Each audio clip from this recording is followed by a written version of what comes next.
अस्सलाम वालेकुम। आज मैं आप सब की तवज्जो एक बहुत अहम मामले की तरफ दिलाना चाहता हूँ। उम्मीद है आप ये मेरा पैगाम पूरा सुनेंगे। आज मुआशरे में चोरी, डाका, राहज़नी और गदागरी जैसे जराइम क्यों आम हैं? आज इस मुल्क के हर एक अड्डे पर दो चार भिखारी क्यों फिर रहे हैं? आज मुआशरे में बदकारी क्यों आम है?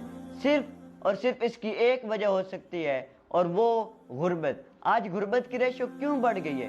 क्योंकि हमारे मुआशरे में ज़कात और उशर का कंसेप्ट ही नहीं पाया जाता। लोग समझते हैं कि वो हर साल उम्रे कर लेंगे, हज कर लेंगे, 5 वक्त की नमाज पढ़ लेंगे तो वो नेकी की इंतहा को पहुंच जाएंगे। लेकिन अल्लाह ताला कुरान मजीद में फरमा रहे हैं कि तुम नेकी की हद को उस वक्त तक नहीं पहुंच सकते जब तक कि उस चीज़ में से खर्च न करो जो तुम्हें अजीज हो। जब तक कि अपनी पसंदीदा चीज़ में से तुम खर्च नहीं करते उस वक्त तक तुम नेकी की हद को नहीं पहुंच सकते। तो मेरे भाइयों, आज हम माल जोड़ जोड़ कर कहाँ ले जाएंगे? कब्र में हमारा माल हमारे कुछ भी हमें फायदा न देगा।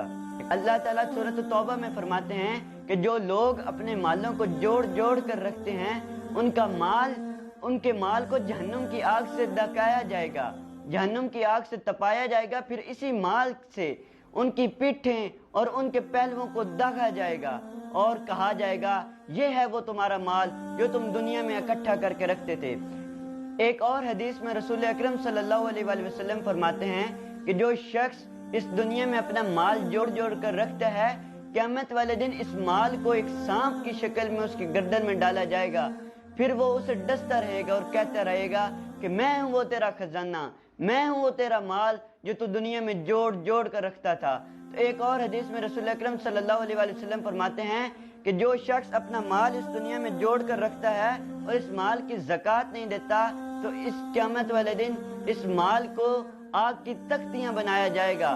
फिर इन आग की तख्तियों से उसकी पेशानियां, उसकी पहलुओं और उसकी कमर को दागा जाएगा और क़यामत का दिन 50,000 साल के बराबर होगा।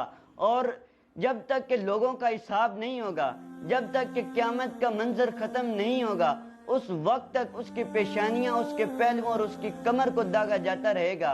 तो मेरे भाइयों, इस माल जमा करने में कुछ भी फायदा नहीं है और माल खर्च करने में हमारा ही फायदा है। अल्लाह ताला सूरतुल बकरा में फरमाता है कि जो शख्स मेरे राह में माल खर्च करता है उसकी मिसाल ऐसी है कि जो एक दाना बोया जाए, फिर उसमें से 7 बालियां निकाली जाएं और हर बाली में 100 दाना निकले और एक दाने के बदले अल्लाह ताला 700 दाने अता करता है।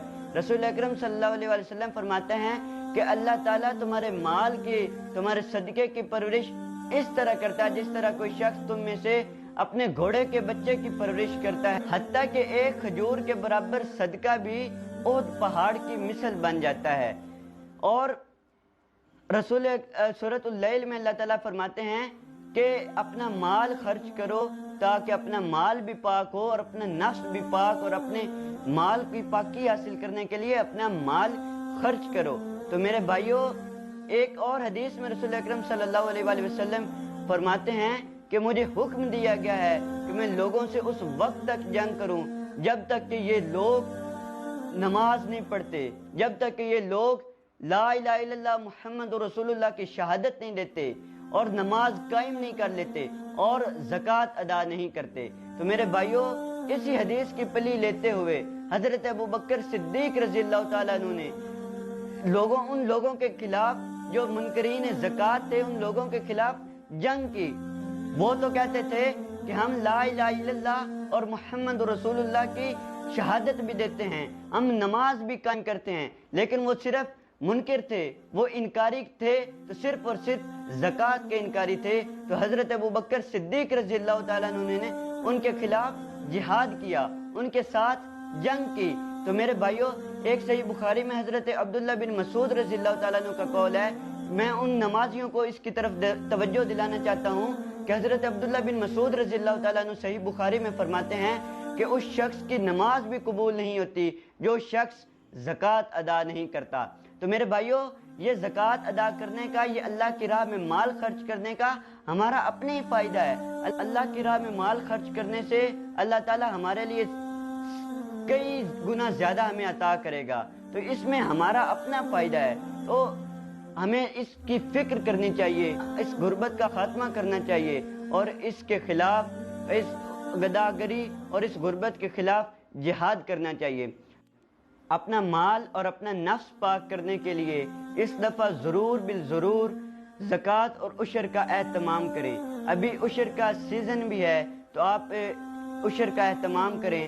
اپنے پڑوسیوں کا خیال رکھیں, اپنے رشتہ داروں میں اسے بانٹیں, اور اپنے پڑوسیوں اور اپنے علاقے میں جو موجود ہیں غربا, ان میں یہ تقسیم کریں. اور الخدمت فاؤنڈیشن یتیموں کی کفالت کے لیے بہت اہم کردار ادا کر رہی ہے, آپ انہیں بھی دے سکتے ہیں. تو اس دفعہ آپ فرض زکوٰۃ کا اور عشر کا ضرور اہتمام کریں. تو انشاءاللہ اللہ تعالی ہم سب کو عمل کرنے کی توفیق نصیب فرمائے. آمین.